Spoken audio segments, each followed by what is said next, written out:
Good morning everyone. दोस्तों, आज है 10 जून 2024 और हम लोग करेंगे द हिंदू न्यूज़पेपर की एनालिसिस। मेरा नाम है सितेंद्र चौधरी और आज हम लोग कौन कौन से टॉपिक करने वाले हैं। आज लिस्ट थोड़ी सी लंबी है टॉपिक्स की, लेकिन कई टॉपिक इसमें से आपस में जुड़े हुए हैं। जैसे काउंसिल ऑफ मिनिस्टर वाला जो टॉपिक है ये जुड़ा हुआ है एफपीटीपी सिस्टम। तो काउंसिल ऑफ मिनिस्टर क्या होता है, हमारे पार्लियामेंट के अंदर कितने तरह के मिनिस्टर्स होते हैं, उसके बारे में बात करेंगे। उसके अलावा इंडिया में जो इलेक्शन के लिए सिस्टम यूज किया जाता है, जिसे first past the post system कहते हैं, उसके बारे में बात करेंगे। इंडिया में इसको क्यों अडॉप्ट किया गया है, इसके क्या बेनिफिट हैं, क्या इसके नुकसान हैं, वो बात करेंगे। तो जो अभी सिस्टम इंडिया में यूज किया जाता है उसके ऑल्टरनेट क्या बेटर सिस्टम हो सकता है, प्रोपोर्शनल रिप्रेजेंटेशन के बारे में बात करेंगे। ये तो टॉपिक हमारे आज हम लोग पार्लियामेंट से करने वाले हैं, क्योंकि अभी हमारे जो प्राइम मिनिस्टर जो है मोदी जी, उन्होंने अपनी थर्ड टर्म के लिए ओथ लिया है।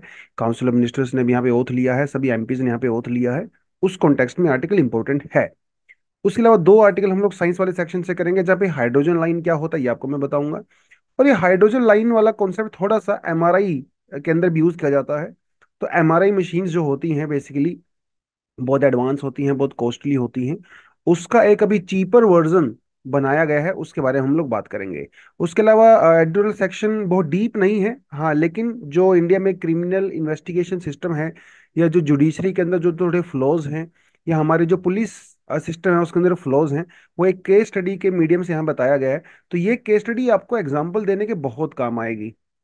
तो इस केस स्टडी के बारे में आज हम लोग बात करेंगे, या इंडिया में लॉज का किस तरह से मिसयूज होता है उसके बारे में बात करेंगे हम लोग इस आर्टिकल के थ्रू। अच्छा आर्टिकल है एग्जाम्पल देने के लिए, बहुत डिफरेंट तरह के क्वेश्चंस में आप इस तरह के एग्जाम्पल को डाल सकते हो। चलिए, तो सीधा बढ़ते हैं हम लोग पहले आर्टिकल पे। और देखिए यहाँ पे लिखा हुआ है 72 member NDA minister takes oath of the office. Ajit Pawar led NCP reject offer of the ministry of the state post. तो ये आर्टिकल था, इसकी डिटेलिंग में जाने की रिक्वायरमेंट नहीं है। हम लोग वो पहले बात कर चुके हैं और आने वाले समय में भी इसके बारे में हम लोग बात करते रहेंगे, क्योंकि अभी एक नई लोकसभा और नई गवर्नमेंट बनी है। तो इसके रिगार्डिंग क्या क्या चीजें होती है हम लोग डेफिनेटली बात करेंगे। पहले भी हम लोग क्लासेस में बात कर चुके हैं, प्राइम मिनिस्टर की रिस्पॉन्सिबिलिटी क्या होती है, प्रोविजंस, उनकी पावर्स, वो सब हम लोग बात कर चुके हैं पहले से, जो हम लोगों ने परसों किया था। अगर आपने नहीं देखा तो वीडियो आप जरूर देख लें। आज हम लोग थोड़ा और बात करेंगे, फ्यूचर में थोड़ी और पार्लियामेंट के रिगार्डिंग डिस्कशंस करेंगे। तो काउंसिल ऑफ मिनिस्टर बेसिकली क्या होते हैं, तो आपको ये पता होना चाहिए। देखिए, जैसे हम लोग ना, जब हम लोग क्लाइमेट चेंज की बात करते हैं, तो हमारे वहाँ पे कोप होता है जिसे बोलते हैं कॉन्फ्रेंस ऑफ पार्टीज, जो कि हाईएस्ट डिसीजन मेकिंग बॉडी होती है in terms of the policies regarding climate change, कि ग्रीन हाउस गैसेस को कैसे रिड्यूस करना है। उसी तरह से गवर्नमेंट के अंदर, हमारे देश में जो गवर्नमेंट बनाई जाती है, उसकी जो हाईएस्ट डिसीजन मेकिंग बॉडी होती है उसे कहते हैं काउंसिल ऑफ मिनिस्टर्स। यानी कि मिनिस्टर्स का एक ग्रुप, उनकी एक काउंसिल, जो हाईएस्ट डिसीजन मेकिंग बॉडी होती है। जितने भी डिसीजन देश में लिए जाते हैं पॉलिसी रिगार्डिंग, वो यही काउंसिल ऑफ मिनिस्टर्स लेते हैं। बड़ा ग्रुप है। इस ग्रुप को हेड कौन करते हैं, प्राइम मिनिस्टर करते हैं।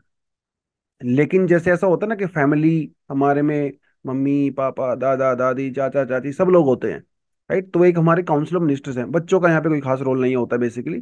कुछ कुछ फैमिली में बच्चों से भी कंसल्ट कर लिया जाता है। तो वो एक काउंसिल ऑफ मिनिस्टर हमारा हो गया। लेकिन हेड तो एक ही होते हैं फैमिली के, जिनके डिसीजन को फाइनली हम लोग एक्सेप्ट करते हैं। अब वो डिपेंड करते हैं कि ये जो finally member of family, head of family होते हैं, उनका नेचर क्या होता है। वो अथॉरिटेटिव नेचर के होते हैं या सबसे कंसल्ट करना पसंद करते हैं, वो यहाँ पे भी लागू होता है। तो प्राइम मिनिस्टर बेसिकली हेड होते हैं उसके। लेकिन जैसे हमारी फैमिली में जो हेड ऑफ द फैमिली होते हैं, उनके कुछ क्लोज, जैसे आपके फादर हो गए या मदर हो गई या दादी हो गई, वो उनके खास होते हैं, जिन जो उनको काफी क्लोज होते हैं, बेसिकली उनका एक्सपीरियंस होता है वो सारी चीजें। इसी तरह से काउंसिल ऑफ मिनिस्टर के अंदर भी एक क्लोज ग्रुप होता है। ये वो मिनिस्टर होते हैं जो सबसे पावरफुल मिनिस्ट्री भी होते हैं, और प्राइम मिनिस्टर के काफी क्लोज होते हैं, जिसे हम लोग कैबिनेट कहते हैं, कैबिनेट मिनिस्टर कहते हैं, ठीक है। तो जैसे हमारी फैमिली में सिस्टम चलता है ना, वैसे हमारी गवर्नमेंट में भी चलता है। तो ये तो हमारे काउंसिल ऑफ मिनिस्टर हो गए, हाईएस्ट डिसीजन मेकिंग बॉडी होगी जो प्राइम मिनिस्टर उसको हेड करते हैं। ठीक है जी।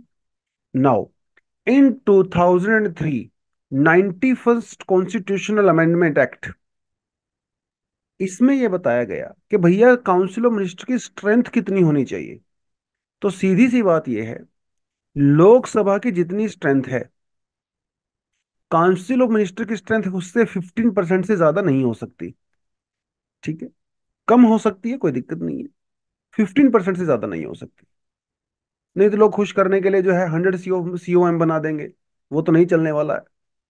तो ये एक लिमिट फिक्स कर दिया गया। अब हमारे यहाँ पे मिनिस्टर अलग अलग लेवल के होते हैं।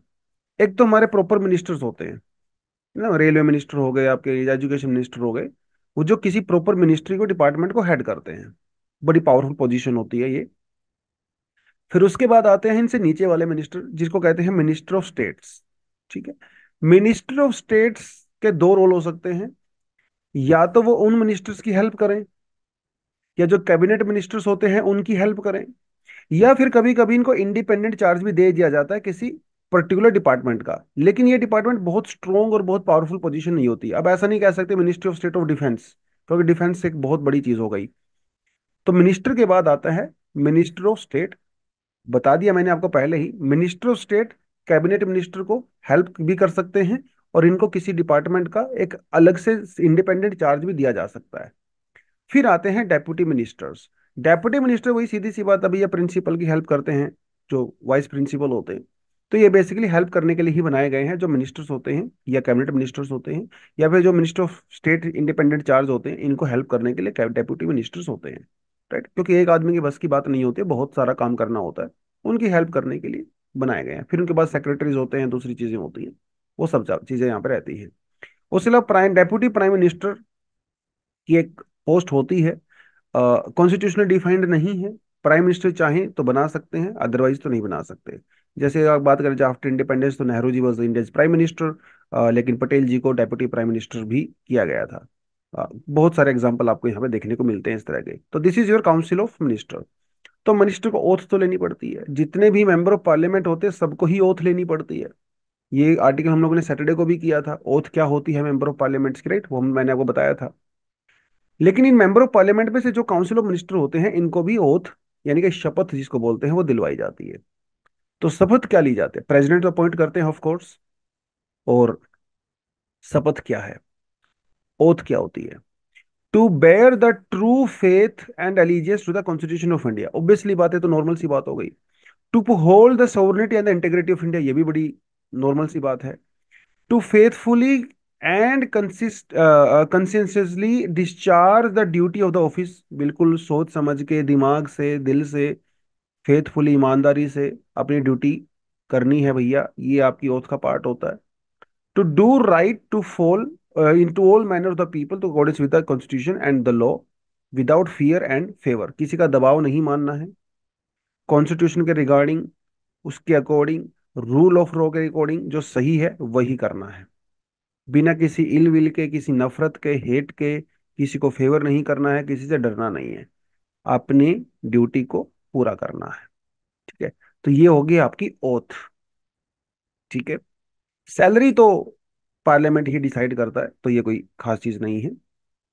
काउंसिल ऑफ मिनिस्टर की रिस्पॉन्सिबिलिटी देखिए, जैसे हमारी फैमिली की बात हो गई ना, आपको मैंने बता ही दिया, जैसे अपनी फैमिली में हो गया होता है, आपकी फैमिली में ओवरऑल पूरी फैमिली की एक रिस्पॉन्सिबिलिटी होती है, पूरी फैमिली की एक रिस्पॉन्सिबिलिटी होती है। राइट, किस तरह से बिहेव करना है समाज में, कैसे रहना है, क्या चीजें घर के बाहर बतानी है, क्या नहीं बतानी है। फैमिली के कुछ सीक्रेट्स होते हैं, हर फैमिली के अंदर कुछ ना कुछ रूल्स होते हैं, अनरिटन रूल्स होते हैं। तो पूरी फैमिली एक जिम्मेदारी होती है ना। लेकिन उस फैमिली में जो इंडिविजुअल पर्सन होते हैं, उनकी भी अपनी अपनी रिस्पॉन्सिबिलिटी होती है। दादा की अलग है, दादी जी की अलग है, चाचा जी की अलग है, पापा पिताजी की अलग है, मदर की अलग है, आपकी अलग है, छोटे भाई बहन की अलग होती है। लेकिन पूरी फैमिली की एक रिस्पॉन्सिबिलिटी होती है। उसी तरह से जो काउंसिल ऑफ मिनिस्टर बेसिकली एक फैमिली होते हैं। तो they will swim together and they will sink together, तैरेंगे भी एक साथ और डूबेंगे भी एक साथ, जैसे फैमिली होती है। एक अच्छी वाली फैमिली की मैं यहाँ पर बात कर रहा हूँ, वैसे नहीं भाई झगड़ा चल रहा है फालतू में, आप लड़ ही रहे हो 24 घंटे, वैसा नहीं होता है। अच्छी वाली फैमिली जो जॉइंट फैमिली होती है, उस तरह का काम यहाँ पे होता है। तो कलेक्टिवली ये जो काउंसिल ऑफ मिनिस्टर वाली फैमिली, ऐसा क्या रिस्पॉन्सिबिलिटी है? सीधी सी बात है, आर्टिकल 75 ये कहता है भाई, आप लोकसभा के लिए रिस्पॉन्सिबल हो। इसका मतलब ये हुआ, जब तक लोकसभा में आप मेजोरिटी एंजॉय करते हो, एज अ टीम आप काम कर सकते हो। लेकिन लोकसभा अगर आपके अंदर ट्रस्ट नहीं रखती है, तो प्लीज गो। ठीक है, आप यहाँ पे नहीं रह सकते। तो they have a joint responsibility to the Lok Sabha. ठीक है, तो जब वोट ऑफ कॉन्फिडेंस होता है या नो कॉन्फिडेंस मोशन होता है, तो उसके अंदर यही चेक किया जाता है कि भाई क्या काउंसिल ऑफ मिनिस्टर लोकसभा की ट्रस्ट को एंजॉय कर रहे हैं कि नहीं कर रहे हैं। अगर कर रहे हैं तो चलते रहिए, अगर नहीं कर रहे हैं तो प्लीज अपने पद से हट जाइए। ठीक है, तो ये कलेक्टिव रिस्पॉन्सिबिलिटी होती है, जिम्मेदारी होती है लोकसभा की तरफ। तो जब मैं लोकसभा की बात कर रहा हूं, मैं सिर्फ किसी पॉलिटिकल पॉलिटिकल पार्टी की बात नहीं कर रहा हूं, मैं पूरी लोकसभा की बात कर रहा हूं। उसमें बीजेपी भी आ गई, कांग्रेस, सभी पॉलिटिकल पार्टी आ गई, जिसके जितने मेंबर होते हैं उसे लोकसभा कहते हैं। ठीक है, लेकिन परिवार में सबकी इंडिविजुअल रिस्पॉन्सिबिलिटी भी होती है। इंडिविजुअल रिस्पॉन्सिबिलिटी क्या होती है कि भाई आप तब तक मिनिस्टर रह सकते हो जब तक आप प्रेसिडेंट के प्लेजर को एंजॉय कर रहे हो, क्योंकि प्रेसिडेंट ने आपको अपॉइंट किया, प्रेसिडेंट ही आपको हटा सकता है। अब दादाजी चाहें किसी को घर से हटा निकाल सकते हैं। आपने देखोगे मूवी थी रॉक स्टार, जिसमें जो रणबीर सिंह कपूर का जो कैरेक्टर होता है जॉर्डन, ठीक है, उसको फाइनली घर से निकाल दिया जाता है क्योंकि वो कुछ ऐसी हरकत कर देता है। गलत सही it's a different thing, but yes, उस तरह से president, because is the integral part of the parliament, उनको हटा सकते हैं क्योंकि वही उनको अपॉइंट करते हैं। लेकिन अपनी मर्जी से तो प्रेसिडेंट किसी को नहीं हटा सकते। किसको हटाना है, किसको नहीं हटाना है, ये प्रेसिडेंट को कौन बताएगा? ये प्राइम मिनिस्टर बताएगा। ठीक है, प्राइम मिनिस्टर बताते हैं। तो ये इंडिविजुअल रिस्पॉन्सिबिलिटी भी होती है काउंसिल ऑफ मिनिस्टर्स की कि भाई अच्छा परफॉर्म करो अपने अपने डिपार्टमेंट में, अपनी अपनी कॉन्स्टिट्यूएंसी में, नहीं तो आपको हटा दिया जाएगा। और कलेक्टिव रिस्पॉन्सिबिलिटी होती है लोकसभा की तरफ। तो ये दो तरह की रिस्पॉन्सिबिलिटी आपको थोड़ा सा यहाँ पे आइडिया होना चाहिए। अब मैंने वैसे आपको बता ही दिया council of minister, cabinet minister. Cabinet minister एक क्लोज ग्रुप होता है जो कि बहुत खास लोग होते हैं प्राइम मिनिस्टर के, सबसे पावरफुल पोजीशंस पे रहते हैं। और कैबिनेट जो भी डिसीजन लेता है वो बाकी सारे मिनिस्टर्स को मानना पड़ता है। हमारे ओरिजिनल कॉन्स्टिट्यूशन के अंदर कैबिनेट वर्ड कहीं पे भी मेंशन नहीं किया गया है। There is no mention of the word cabinet in our original constitution. लेकिन 44th कॉन्स्टिट्यूशनल अमेंडमेंट एक्ट जब हुआ, अ, उस समय आर्टिकल 352 के अंदर में कैबिनेट वर्ड कॉन्स्टिट्यूशन के अंदर ऐड कर दिया गया। ठीक है, इतना ही आपको याद रखना है। चलिए जी, अब एक आर्टिकल यहां पे आता है, is it time for the proportional representation. वैसे तो देखा जाए ना, आर्टिकल बड़ा इंटरेस्टिंग है ये। इंटरेस्टिंग इन द सेंस, आप ये समझ के चलिए, हमारी जो पॉलिटिकल प्रोसेस है वो इतनी इंटरेस्टिंग और कॉम्प्लिकेटेड है। जैसे एग्जाम्पल दूं आपको मैं, एक पॉलिटिकल पार्टी है जिसको टोटल 40% वोट मिली, और इसको मिले 150 MPs। ठीक है, वही दूसरी पॉलिटिकल पार्टी है जिसको 40.5% वोट मिली, और इसको मिले 250 MPs। है ना इंटरेस्टिंग?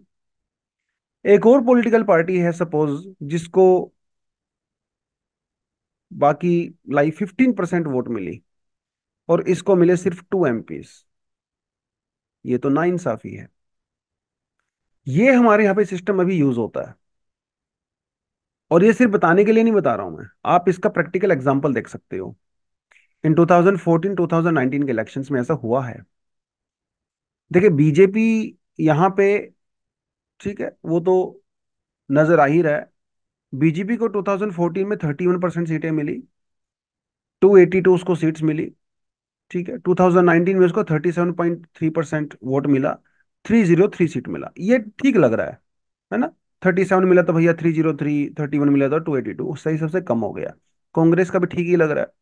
2014 में 19.3 सीट्स थी, 44 सीटें मिली, और 19.5% था, तो यहाँ पे 52 सीट्स मिल गई। चलो फिर भी मैं मान सकते हो। इंटरेस्टिंगली आप बीएसपी को देखिए जरा। बीएसपी को 2014 में 4.1% वोट शेयर मिला था, और मेंबर ऑफ पार्लियामेंट कितने थे? जीरो।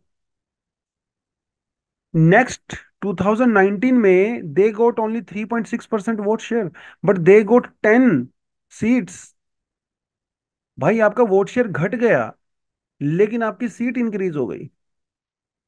आज समाजवादी पार्टी को भी देख लीजिए, अखिलेश यादव जी क्या कर रहे हैं। 2014 में 3.4 शेयर मिला, 5 सीटें आई थी। 2019 में वोट शेयर घट के 2.6% रह गया 3.4 से। सीट्स कितनी आई? 5। सीट्स में चेंज नहीं हुआ है, लेकिन वोट शेयर कम हुआ है। इंटरेस्टिंग। डीएमके को देख लीजिए आप, 1.7% सीटें मिली थी 2014 में, देर वॉज नो सीट। 2019 में 2.3 शेयर सीट मिला एंड देर आर 24 सीट्स, मैंने कि जो वोट शेयर है उसके अंदर 0.6% का इंक्रीज हुआ है, लेकिन नंबर ऑफ सीट्स 0 से 24 हो गई। अब वाईएसआर का एग्जाम्पल भी देख सकते हो, 2.6% शेयर से 9 सीटें मिली थी, 2.5 से 22 हो गई। वोट शेयर 0.1% कम हो गया, लेकिन सीट्स डबल से भी ज्यादा हो गई। ये जो सिस्टम हमारे यहाँ पे यूज हो रहा है ना, इसे कहते हैं first past the post system, जो आज का आर्टिकल का हमारा पार्ट है। मेरे ख्याल से आप समझ गए मैं क्या कहना चाह रहा हूं। मैं ये कहना चाह रहा हूं कि इंडिया में वोट शेयर के कंपैरिजन में वोट शेयर के कंपैरिजन में आपको सीट्स नहीं मिलती हैं। वैसा सिस्टम जहां पे वोट शेयर के प्रोपोर्शनली आपको सीट्स मिलती हैं, उसे हम लोग प्रोपोर्शनल रिप्रेजेंटेशन कहते हैं।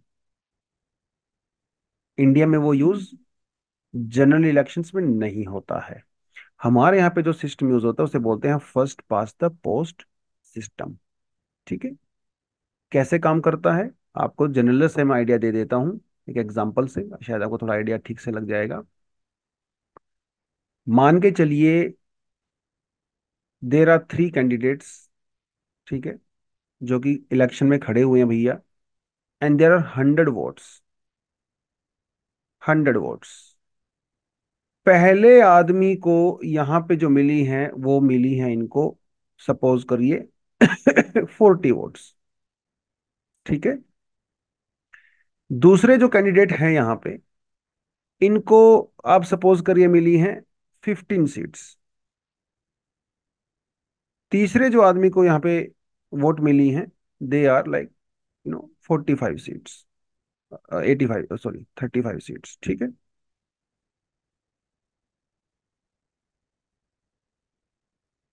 ठीक है जी। ये हो गया पूरा खेल, 40 सीट्स, 15 सीट्स और 45 seats. Who is going to be the winner? 45 votes मिलने वाले को यहाँ पे विनर आप डिक्लेयर कर दोगे, ही इज द विनर। ठीक है। इसको बेचारे को 40 वोट मिली, ही लॉस्ट। चलो 15 वाला तो फिर भी बहुत पीछे है।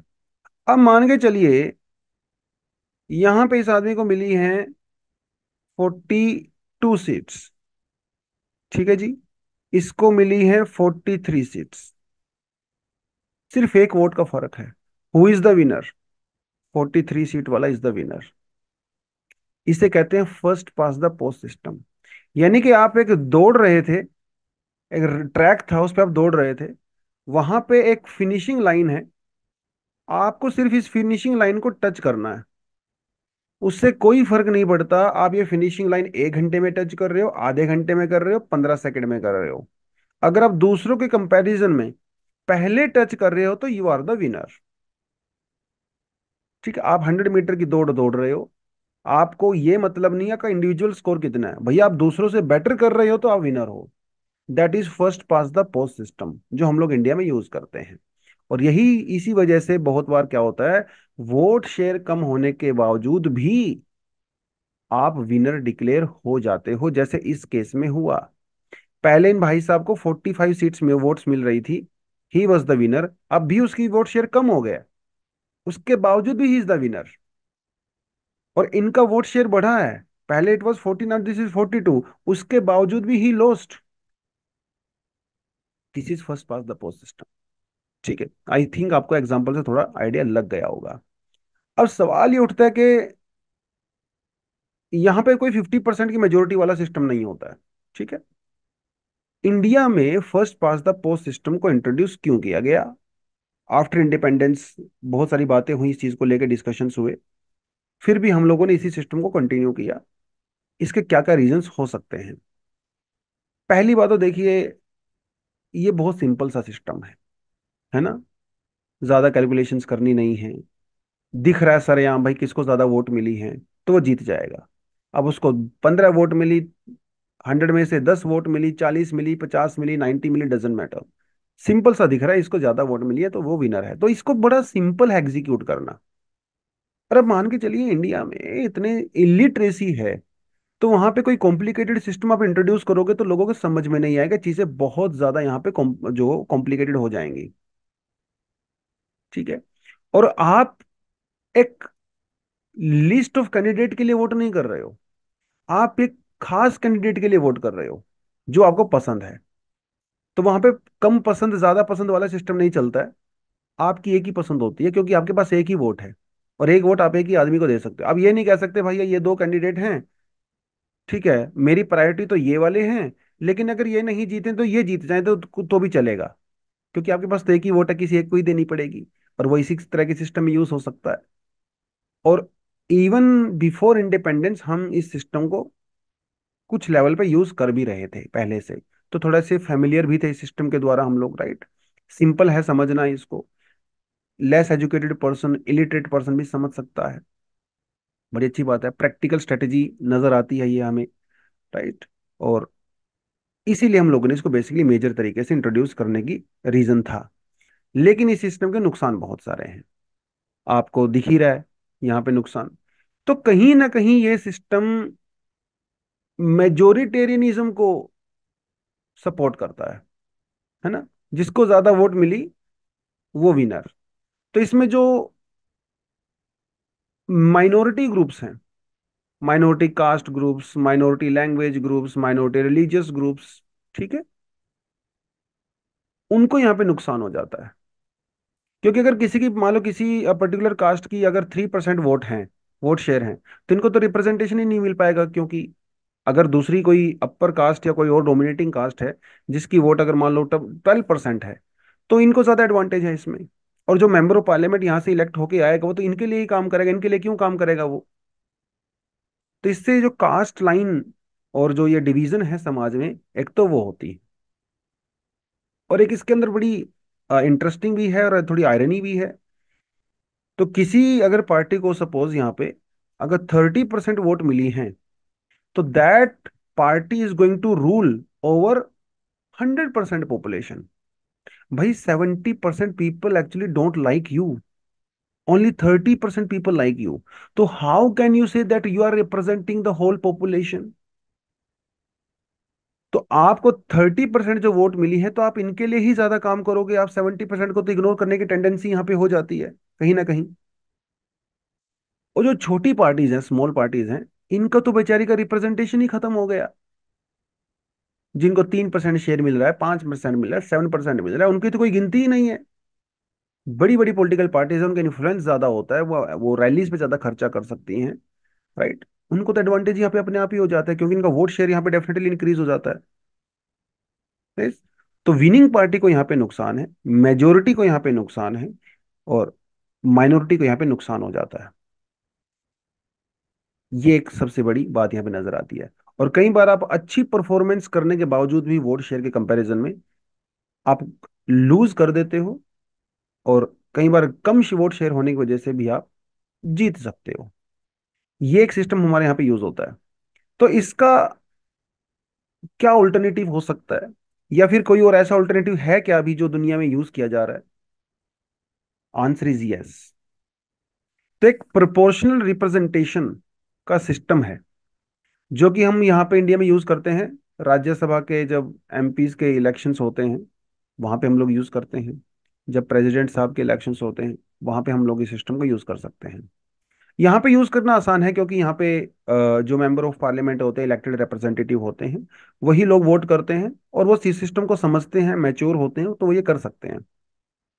तो बेसिकली प्रोपोर्शनल रिप्रेजेंटेशन का एक सिंपल सा फंडा यही होता है कि जितनी हिस्सेदारी उतनी भागीदारी। ठीक है। अगर आपको 10% वोट मिली है, अगर किसी को 20% मिली है, किसी को 30% वोट मिली है, तो उसके हिसाब से ही आपका रिप्रेजेंटेशन होगा। 10% वोट लेने वाला भी वहां पे रिप्रेजेंटेशन करेगा, 20 वाला भी 30 वाला भी।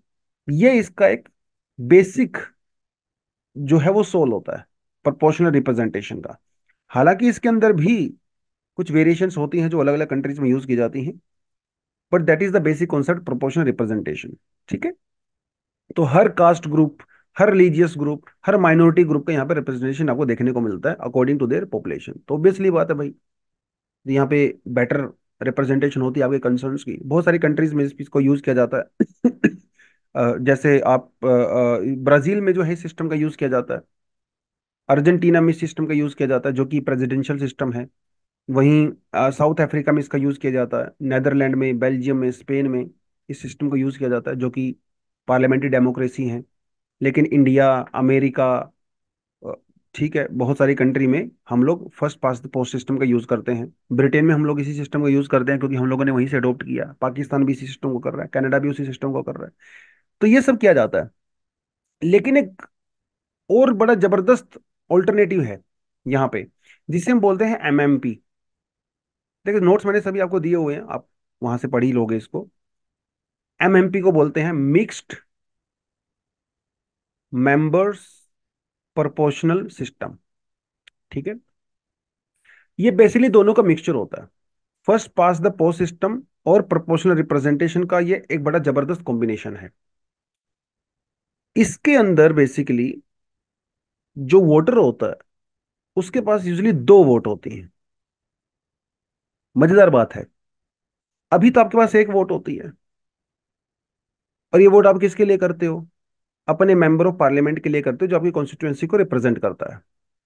आप पॉलिटिकल पार्टी के लिए वोट नहीं करते हो, आप मेंबर ऑफ पार्लियामेंट के लिए वोट करते हो जो किसी पॉलिटिकल पार्टी से बिलोंग करता है। उसका नाम आपको पहले से पता होता है। अब सपोज करिए आपको पहले से नाम नहीं पता है, आपको सिर्फ पार्टीज पता है कि भैया ये बीजेपी है, ये कांग्रेस का, ईवीएम के अंदर कांग्रेस का निशान है, ये एसपी का निशान है, ये आपका टीएमसी का निशान है। आप किसी कैंडिडेट को वोट नहीं कर रहे हो, पार्टी को वोट कर रहे हो। ये पार्टी बाद में मिनिस्टर्स चुनती है, वो सब सुनती है। अब ये सिस्टम पार्टी वाला होता है। हमारे यहाँ पे जो सिस्टम यूज किया जाता है वो मेंबर ऑफ पार्लियामेंट वाला होता है। अब इन दोनों का कॉम्बिनेशन है एमएमपी। दो वोट होंगी, एक वोट आप कैंडिडेट को दोगे पर्टिकुलर, और दूसरी वोट जो है आप पार्टी को देते हो।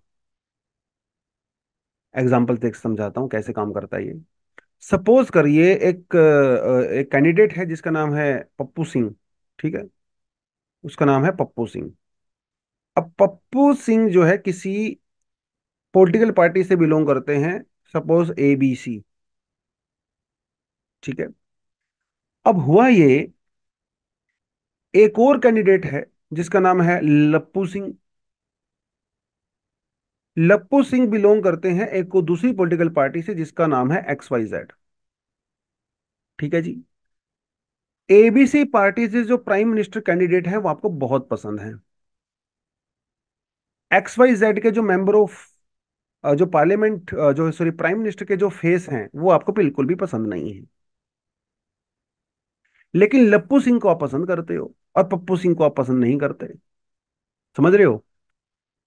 यानी जो आपके कॉन्स्टिट्युएंसी से कैंडिडेट खड़ा है, आप उसको लाइक नहीं करते हो, लेकिन उसी पार्टी के पीएम कैंडिडेट को लाइक कर रहे हो। अब आपके पास भैया यहाँ पे दो वोट हैं।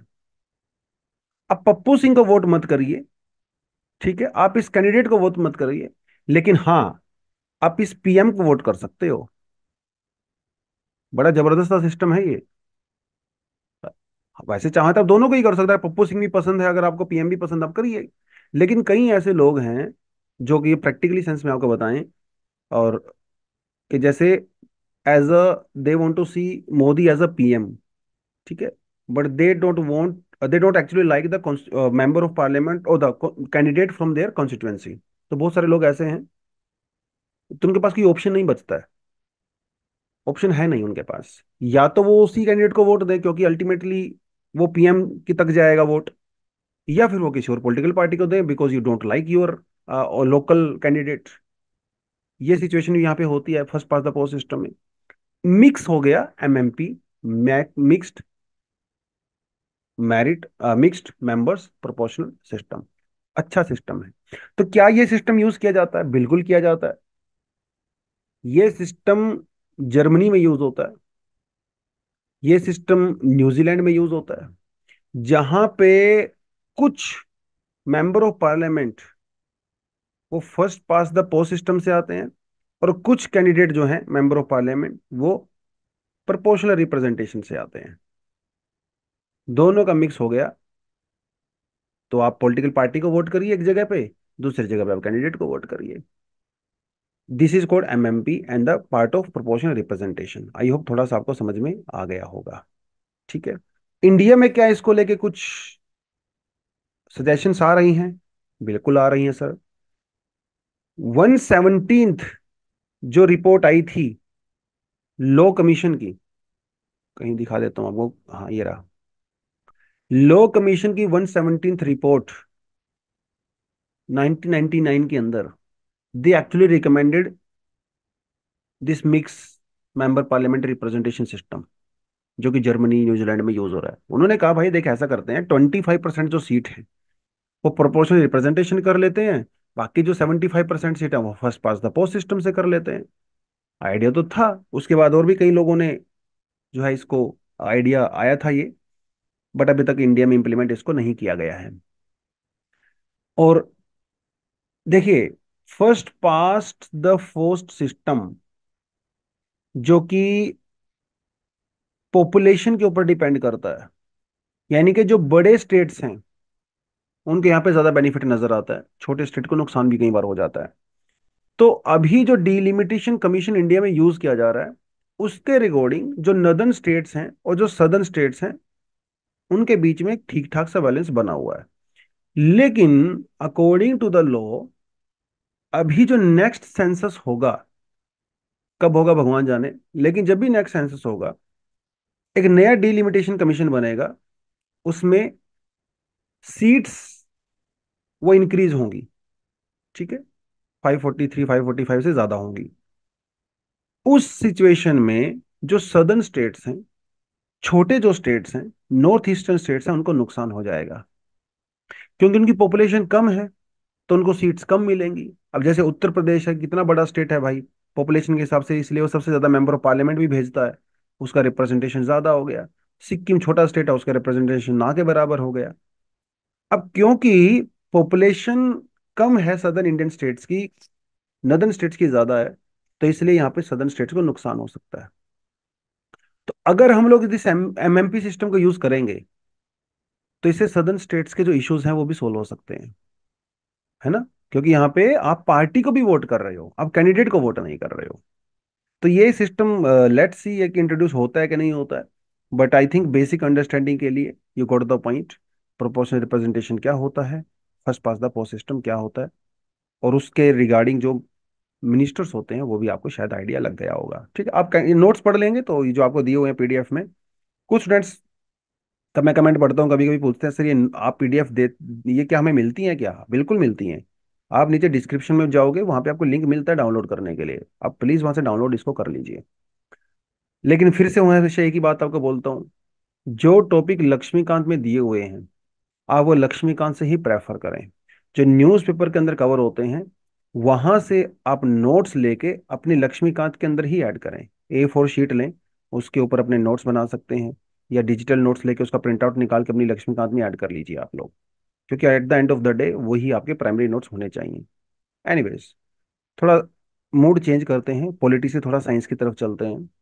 और एक वर्ड यहाँ पे यूज किया गया है, हाइड्रोजन लाइन। ठीक है, हाइड्रोजन लाइन बहुत लंबा चौड़ा टॉपिक नहीं है, छोटा सा टॉपिक है। एस्ट्रोनॉमी में इसका ठीक ठाक यूज किया जाता है। तो जो डिस्टेंट गैलेक्सीज होती हैं उनकी मैपिंग करने के लिए, एक्सोप्लैनेट्स जो हैं उनको फाइंड आउट करने के लिए ये हाइड्रोजन लाइन वाला कॉन्सेप्ट यूज किया जाता है। कैसे होता है देखिए, बता देता हूँ आपको।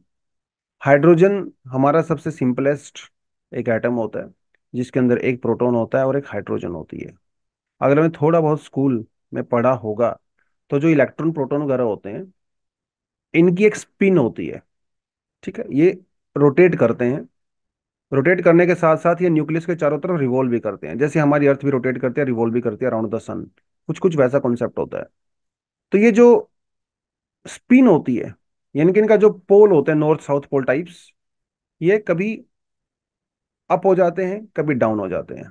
ठीक है, तो ये अप स्पिन हो गई, ये डाउन स्पिन हो गई। और ये दोनों ही करते हैं, इलेक्ट्रॉन भी करता है, प्रोटॉन भी करता है। ठीक है, कभी कभी दोनों अप होते हैं, कभी कभी दोनों डाउन होते हैं। तब जब दोनों एक ही डायरेक्शन में होते हैं तो उसे बोलते हैं अलाइनमेंट, अलाइंड हो गए। और जब अपोजिट डायरेक्शन में होते हैं उसे बोलते हैं एंटी अलाइंड। यानी कि प्रोटॉन ऊपर चला गया, इलेक्ट्रॉन नीचे चला गया, तो एंटी अलाइन हो गए। जब दोनों एक ही डायरेक्शन में होते हैं तो उसे आप कहेंगे सर ये तो अलाइन हो गए हैं। अब देखिए जरा, जो एंटी अलाइन होते हैं, प्रोटॉन और इलेक्ट्रॉन, ठीक है, दे हैव मोर एनर्जी। और जब वो एक ही डायरेक्शन में अलाइन होते हैं, दे हैव लेस एनर्जी। तो जब मोर एनर्जी से लेस एनर्जी की तरफ आप शिफ्ट होते हो तो एक्सेस एनर्जी कहाँ जाती है? एक्सेस एनर्जी इलेक्ट्रोमैग्नेटिक रेडिएशंस के रूप में रिलीज होती है। और इन इलेक्ट्रोमैग्नेटिक रेडिएशंस की वेवलेंथ होती है 21 सेंटीमीटर। समझे? मतलब आप ये समझ लिए, एक आग का गोला है, उसको बर्फ के गोले में कन्वर्ट करना है। उस बीच में जो एनर्जी रिलीज हो रही है, that is released in the electromagnetic radiations की फॉर्म में, जिसकी वेवलेंथ होती है 21 सेंटीमीटर। इसी करेक्टरिस्टिक्स को बोलते हैं हाइड्रोजन लाइन। जो इलेक्ट्रोमैग्नेटिक रेडिएशंस की वेवलेंथ 21 सेंटीमीटर है, that is your hydrogen line. ये बड़ी काम की चीज है। ठीक है, एटॉमिक गैसेस, इंटरस्टेलर जो स्पेस होता है, गैलेक्सी से जो लाइट आ रही होती है, उन सभी को डिटेक्ट कर सकते हैं हम लोग यूजिंग दिस हाइड्रोजन लाइन। तो एस्ट्रोनॉमी में बड़ी काम की चीज होती है। जो दूर दराज की गैलेक्सीज होती हैं, वहां से जो इलेक्ट्रॉनिक रेडिएशन आ रही हैं, इलेक्ट्रोमैग्नेटिक रेडिएशन आ रही हैं, उनकी वेवलेंथ को स्टडी करके हम लोग बता सकते हैं कि वो हमसे कितनी दूर हैं, उनकी प्रॉपर्टीज क्या हैं। ठीक है, इतना ही आपको पढ़ना है। This is the hydrogen line, this is the hydrogen line. ठीक है, अब ये हाइड्रोजन लाइन वाला कॉन्सेप्ट आपका एमआरआई के अंदर भी यूज किया जाता है, मशीन्सों के अंदर यूज किया जाता है।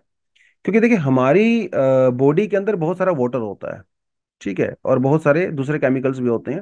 और हाइड्रोजन हमारी बॉडी में एक बहुत ही मेजर, वो एक कॉन्स्टिट्यूएंट होता है हमारी बॉडी के अंदर। तो ये हाइड्रोजन के जो इलेक्ट्रॉन प्रोटॉन है हमारी बॉडी में, जब वो अलाइन करते हैं according to the magnetic field, तो हम लोग एमआरआई स्कैन करते हैं। तो ये कॉन्सेप्ट इसलिए यहाँ पे भी यूज किया जाता है। तो इस एमआरआई को लेके भी आज एक साइंस सेक्शन में दिया हुआ है। और आई होप थोड़ा एमआरआई आपको पता होगा मशीन क्या होती है। इस तरह की मशीन होती है, एक काफ़ी बड़ी सी मशीन होती है। अगर आपने कभी देखी है या खुद टेस्ट आपका हुआ है कभी, तो आपको बहुत अच्छे से आइडिया होगा। तो बेसिकली एक जो ह्यूमन जिसका भी एमआरआई स्कैन करना है, वो एक इस मशीन के अंदर जाता है। और इस मशीन के अंदर बहुत ही स्ट्रोंग जो है वो मैग्नेटिक कोइल्स होती हैं। जब इनके अंदर करंट पास होता है तो ये मैग्नेट में कन्वर्ट हो जाती हैं। ये मैग्नेट में जो कन्वर्ट होती हैं तो हमारी बॉडी के अंदर जो हाइड्रोजन के जो मॉलिक्यूल्स होते हैं वो अलाइन हो जाते हैं और नॉन अलाइन हो जाते हैं। उसके बीच का जो डिफरेंस होता है, जो रेडियो मैग्नेटिक रेडिएशन के रूप में निकलता है, उसी को फिर बाद में हम लोग इमेज के अंदर कन्वर्ट करते हैं और एमआई स्कैन 2D और 3D की फॉर्म में निकालते हैं। ये बेसिकली पूरा कॉन्सेप्ट होता है एमआरआई स्कैन का। ठीक है, इसी तरह से वो काम करता है। हाइड्रोजन एटम का मैंने आपको बता दिया। तो एक तो एक्सरे होता है हमारे पास। एक्सरे तो हमारी हड्डियों के लिए यूज किया जाता है ना। लेकिन एमआरआई जो स्कैन है, वो ऐसे हमारे ऑर्गन्स के लिए यूज किया जाता है जो कि सॉफ्ट टिश्यूज होते हैं। Spinal cord, joints, muscles. ठीक है, मसल्स, वेन्स, जो हमारी नसें होती हैं, ब्लड वेसल्स, उन सब के लिए यूज किया जाता है। बड़ी काम की चीज होती है MRI machine. Dementia, epilepsy, stroke, Alzheimer, इन सब ब्रेन के रिगार्डिंग कुछ चीजें होती हैं, वो सब ये आराम से डिटेक्ट कर सकता है, डायग्नोस कर सकता है, डॉक्टर आपका ट्रीटमेंट कर सकते हैं। अब एमआरआई मशीन बहुत एक्सपेंसिव होती है, बहुत ज्यादा। ये जो यूज करते हैं हम लोग स्कैनर्स वगैरह, या जो मैग्नेटिक फील्ड वगैरह का यूज करते हैं, बहुत स्ट्रोंग होता है मैग्नेटिक फील्ड, इसे टेस्ला कहते हैं। जितना ज्यादा ये मैग्नेटिक फील्ड स्ट्रोंग होगा, उतनी ही स्ट्रोंग आपकी एमआरआई मशीन होगी, उतना ही बढ़िया और साफ एचडी क्वालिटी में इमेजेस वो आपकी बॉडी की निकालती हैं। तो कई बार 1.5T, 3T, ये सब आपको नजर आएगा एमआरआई मशीन जब भी आप देखोगे, तो वहाँ पे ये सब लिखा रहता है आपके सिटी में अगर कभी जाओ आप बाहर, तो आप देखना कहीं ये टेस्टिंग मशीन के आगे लिखा होता है 1.5T 3T। तो ये 3T वाली तो बहुत स्ट्रांग होती है। सवाल ये उठता है कि MRI मशीन्स बहुत एक्सपेंसिव हैं। 9 to 13 करोड़ रुपीज की सिर्फ और सिर्फ मशीन आती है 3 टेस्ला वाली। बहुत बड़ी बात है। इसके अलावा जो इलेक्ट्रिक, वो आपके नॉर्मल स्विच के अंदर नहीं लगेगा। डिफरेंट काइंड ऑफ इलेक्ट्रिसिटी आपको चाहिए मतलब हाई वोल्टेज आपको चाहिए। ये जो मैग्नेट होते हैं, जब आप टेस्ट करते हो तो ये बहुत गर्म हो जाते हैं। इनको कूलिंग करने के लिए भी आपको सेपरेट कूलिंग सिस्टम पूरा चाहिए होता है। लिक्विड हीलियम यूज करते हैं, लाइन नाइट्रोजन यूज करते हैं। बहुत ज्यादा पावर कंज्यूमिंग मशीन होती है ये MRI मशीन। जिसकी वजह से हमारी जो टेस्ट है वो भी बहुत महंगा होता है। 7,000 to 15,000 रुपीज एक MRI स्कैन इंडिया के अंदर होता है, which is very very expensive. तो सीधी बात यह कि जो आम आदमी है, गरीब आदमी है, मिडिल क्लास या लोअर मिडिल क्लास आदमी है, वो ये अफोर्ड नहीं कर पाता है। तो वो बेचारा बीमार होता है इतने महंगे टेस्ट के चक्कर में। वो टेस्ट करवाता ही नहीं है, और कई बार उसकी डेथ भी हो जाती है। तो कॉस्ट इफेक्टिव और चीप अगर हम लोग बना देंगे मशीन को, तो हमारे लिए ज़्यादा बेनिफिशियल होगा। अभी रिसेंटली व्हाट हैपन, कुछ साइंटिस्ट लोगों ने बेसिकली यूनिवर्सिटी ऑफ हांगकांग के अंदर एक मशीन बनाई है। वो भी MRI मशीन ही है, लेकिन वो एक लो स्ट्रेंथ मैग्नेट मशीन है, जिसकी कीमत सिर्फ और सिर्फ $22,000 यानी कि 18 से 20 लाख के बीच में होगी। तो देखो, सोचने की बात है भाई, करोड़ों रुपए से सीधा कीमत लाखों में चली गई। तो मशीन की कीमत जब कम होगी, तो टेस्ट की कॉस्ट वो भी कम हो जाएगी। अब वो आपका टेस्ट 2,000 रुपये, 1,500 रुपये में, 1,000 रुपये में हो सकता है। लेकिन ये मशीन का क्या डिफरेंस है नॉर्मल मशीन से? इसके अंदर डिफरेंस ये है कि ये लोग ना आर्टिफिशियल इंटेलिजेंस या डीप लर्निंग एल्गोरिदम का यूज करते हैं। देखिए, जो टेस्ट की रिपोर्ट आती है ना, उसके अंदर सारा खेल इमेज का होता है। जो उस पेपर के ऊपर जब इमेज आ, जितनी क्लियर इमेज होगी, जितनी हाई क्वालिटी इमेज होगी, उतना ही बेटर आपका डायग्नोसिस होगा। माइंड, देखिए ये हमारी बॉडी ना बहुत कॉम्प्लिकेटेड है। छोटी छोटी छोटी छोटी वेन्स होती हैं, छोटे छोटे मसल फाइबर्स होते हैं। जितनी हाई क्वालिटी इमेज होगी, आप उसको देख के बता सकते हो भैया यहाँ पे दिक्कत है। जितना ज्यादा टेस्ला होगा MRI मशीन का, उतनी ही बेटर इमेज आएगी।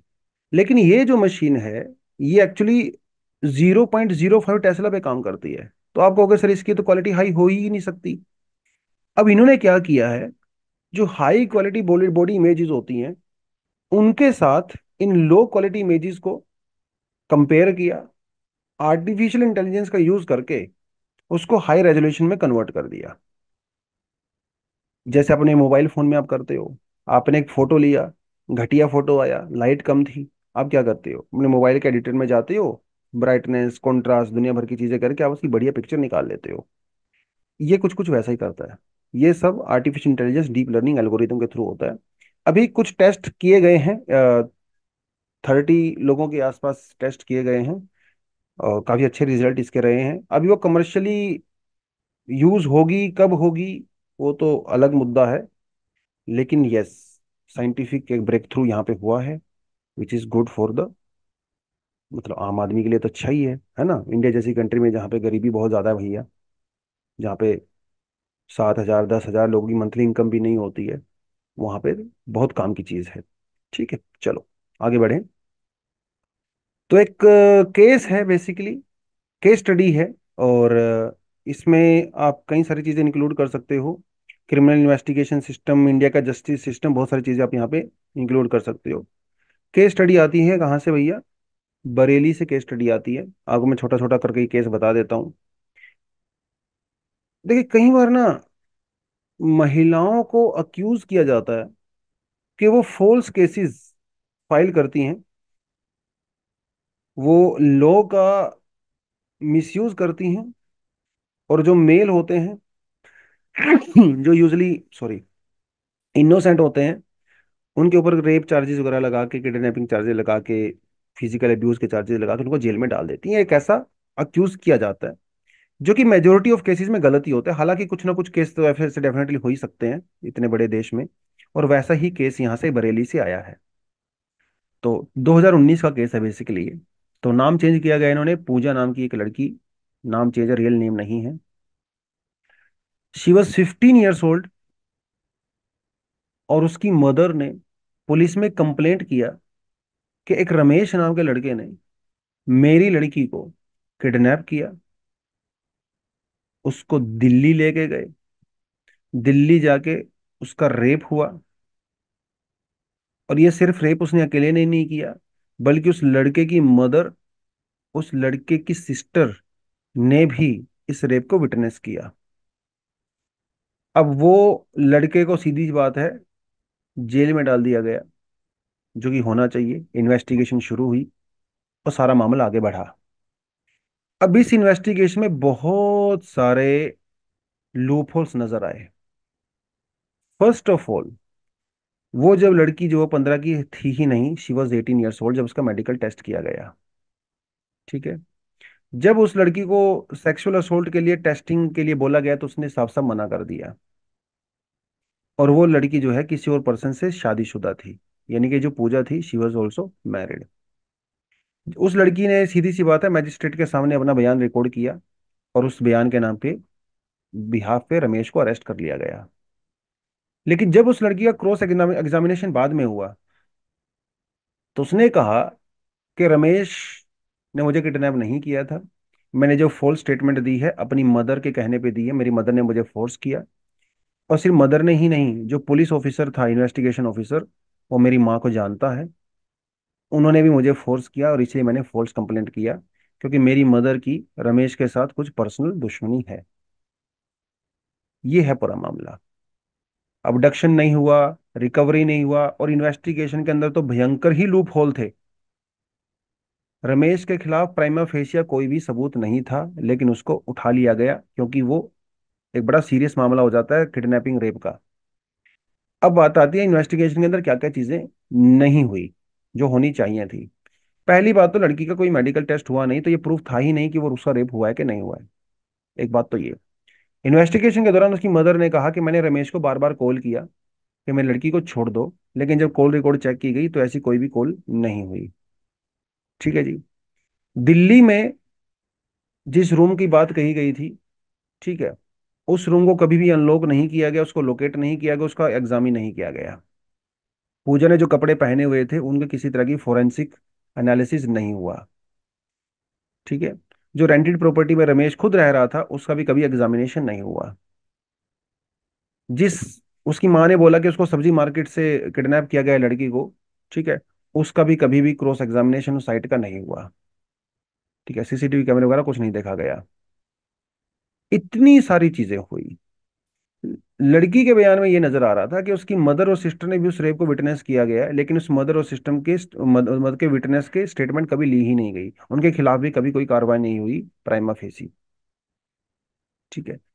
अब इतनी सारी चीजें होती रही, और अभी फाइनली क्या हुआ है, जो केस है वो ये है कि ये एक फॉल्स केस था। ठीक है। मैटर को यहाँ पे फैब्रिकेट किया गया, और अभी रमेश को छोड़ दिया गया। उस लड़की की माँ के अगेंस्ट में उसको सजा हुई है, और उसके ऊपर फाइन भी लगाया गया है। अब चलिए, आपको स्टोरी ठीक ठाक लग रही होगी, लेकिन इस पूरे केस में आप ये देखिए, वो जो पुलिस इन्वेस्टिगेशन ऑफिसर था, ठीक है, उसके खिलाफ कोई खास कार्रवाई यहाँ पे कुछ हुआ ही नहीं बेसिकली। ठीक है। तो अकाउंटेबिलिटी किसकी होगी, ये कुछ डिसीजन हुआ ही नहीं है। मजे की बात यह है कि रमेश बेचारा 4 साल तक जेल में रहा इस पूरी इन्वेस्टिगेशन के दौरान, and he was completely innocent. क्या उसकी जिंदगी के 4 साल वापिस आएंगे? नहीं आएंगे, बिल्कुल भी नहीं आएंगे। अब सवाल ये भी उठता है कि भाई, इसमें क्रिमिनल जस्टिस सिस्टम कहाँ काम कर रहा है? देखिए, किडनैपिंग रेप वाले जो स्पेशली इस तरह के केसेस होते हैं, उसके लिए फास्ट ट्रैक कोर्ट बनाने का प्रोविजन है। और प्रोविजन ये है कि 1 साल के अंदर अंदर इस तरह के केसेस को डिस्पोज कर दिया जाए। लेकिन ऐसा इंडिया में रेयरेस्ट ऑफ रेयर केस में ही होता है कि 1 साल के अंदर निपटारा हो जाता है। ये फास्ट ट्रैक कोर्ट सिर्फ नाम के होते हैं। रूल्स ये कहता है कि फास्ट ट्रैक कोर्ट के लिए ना अलग से कोर्ट बनाए जाएंगे। लेकिन इंडिया में जो एग्जिस्टिंग कोर्ट हैं, बेसिकली उनको ही फास्ट ट्रैक कोर्ट का नाम दे दिया जाता है। तो जज साहब होते हैं वो क्या करते हैं, दिन में नॉर्मल कोर्ट में बैठते हैं, शाम को उसी कोर्ट में सेम उसी जगह पे को बोलेंगे अब ये फास्ट ट्रैक कोर्ट है।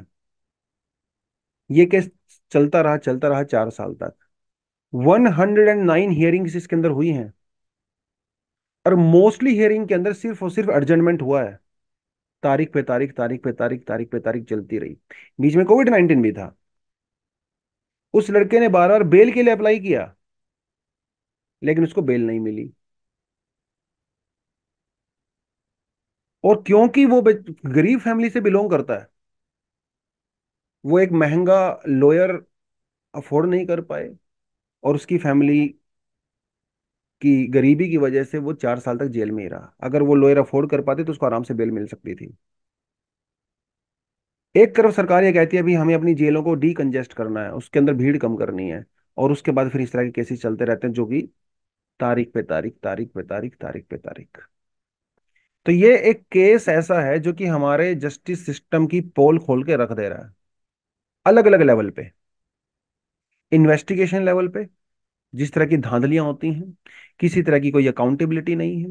हमारा justice system fast track court के नाम पे सालों साल तक खींचता रहता है। लॉज का मिसयूज जो हो रहा है उसके लिए कोई खास हमारे यहाँ पे प्रोविजन नहीं है। जो इतने साल बर्बाद हो जा रहे हैं फॉल्स केसेस के के चक्कर में, क्या उसकी कंपनसेशन है, क्या उसकी रेमेडी है, कोई इस पे बात नहीं हो रही है। अगर हो रही है तो उसका कोई प्रॉपर सॉल्यूशन यहाँ पे नहीं हो रहा है। कुल कुल मिला के पुलिस प्रोसीजर हो चाहे जुडिशियल प्रोसीजर हो, क्योंकि इसमें मैजिस्ट्रेट की भी गलती है। मैजिस्ट्रेट साहब को अगर ऐसा लगता है कि केस जो है थोड़ा गलत इन्वेस्टिगेशन हुआ है, तो पर्सनल मेंटरिंग के अंदर भी इन्वेस्टिगेशन कर सकते हैं, जो इस केस के अंदर नहीं हुआ। तो कहीं ना कहीं देखने से ऐसा लगता है बेचारे रमेश के अगेंस्ट में पूरी दुनिया लगी हुई थी, पुलिस ऑफिसर और बाकी सब लोग इन्वेस्टिगेशन के, और इवन जुडिशरी भी। ये है चीजें जो सिस्टम के अंदर खराब है। ठीक है, इतना ही करना आपने, इससे ज्यादा नहीं जाना है। यही कंक्लूजन है बेसिकली इसका, कि हमें पुलिस रिफॉर्म करने हैं, जुडिशियल रिफॉर्म करने हैं, इन्वेस्टिगेशन रिफॉर्म करना है, अकाउंटेबिलिटी हमें यहाँ पे सेट करनी है, स्टैंडर्ड ऑफ प्रोसीजर प्रॉपर होना चाहिए। इस एक केस को आप बहुत सारे एग्जाम्पल्स के तौर पे यूज कर सकते हो अपने आंसर राइटिंग के अंदर फ्यूचर में, यूपीएससी में। पुलिस इन्वेस्टिगेशन आप करिए, पुलिस रिफॉर्म आप करिए, जुडिशियल रिफॉर्म आप करिए।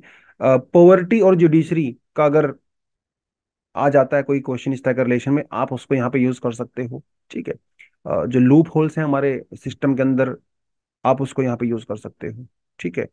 तो पूजा का मेडिकल इन्वेस्टिगेशन भी नहीं हुआ, उसके कपड़ों का फोरेंसिक टेस्ट भी नहीं हुआ, विटनेस के स्टेटमेंट्स भी नहीं लिए गए, और ये कोई ऐसा बहुत बड़ा केस भी नहीं था complicated. Hardly there are 6 overall stakeholders. भैया 6 लोगों की स्टेटमेंट लेने में आपको 4 साल लग गए क्या? 4 दिन का काम था ये। ऐसा नहीं है कि इसके अंदर कोई 100-200 लोगों को आपको स्टेटमेंट लेनी है, नहीं, ओनली 6 पीपल। लेकिन वो फिर भी नहीं हुआ। ये सब चीजें सिस्टम के अंदर लूप होल्स एंड ड्रॉबैक्स हैं जो कि इंप्रूव होने चाहिए। ठीक है जी, चलो तो आज यहीं पे एंड करते हैं। Thank you very much, all the best, जय हिंद, जय जवान, जय किसान।